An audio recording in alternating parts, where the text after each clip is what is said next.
पारादीपरू विशिष्ट श्रमिक नेता संतोष पट्टनायक पुणी थरे हेले बीजेडी राज्य संपादक।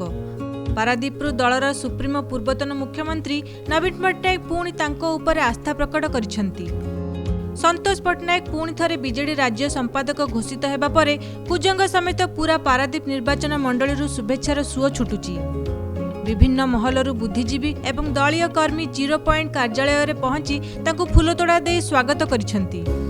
एही अवसर में संतोष पट्टनायक कहिसेंती जे केवल पारादीप नुहे सारा राज्य पई नवीन पट्टनायक जहाँ दायित्व देबे से अकुंठ चित्तर दल पई करिवे।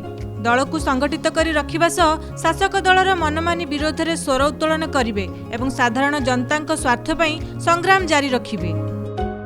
माननीय नेता पूर्वतन मुख्यमंत्री एवं विरोधी दल नेता श्रीयुक्त नवीन पट्टनायक महोदय मते पुनर्बार बीजेडी राज्य संपादक भाव पुनर्नियुक्त कर मुझे कृतज्ञता ज्ञापन करने सहित अशेष धन्यवाद शुभेच्छा शुभकामना ज्ञापन करुच्ची। मु पारादीप निर्वाचन बोली नुह सारा ओडिशा रे जेकोन सेवा मत मोर सभापति देवे मुझे सुचारू रूपे तुलेबी और तृणमूल स्तर में निर्वाचन मंडल संगठन सुदृढ़ हो से यथासाध्य चेष्टा करी।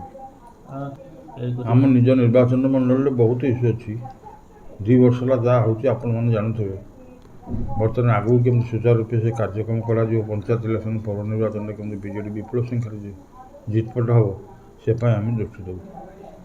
बीजेडी सांगठनिक स्थिति पारादीप निर्वाचन भल अच्छी।